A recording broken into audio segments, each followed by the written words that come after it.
In fact, I became very emotional when I saw the people from Pakistan who were representing Pakistan. They were there.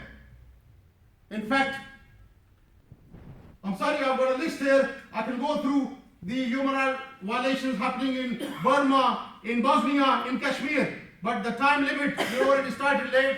Due to the time limit, I don't think I'll go through this. I'm sure every single person is aware of the violations happening in the world.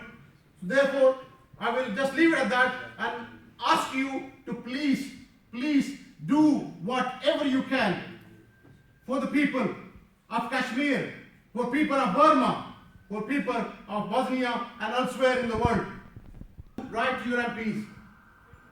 We want to make this awareness everywhere in the world about the atrocities committed by armed forces of India, or in Burma government and elsewhere.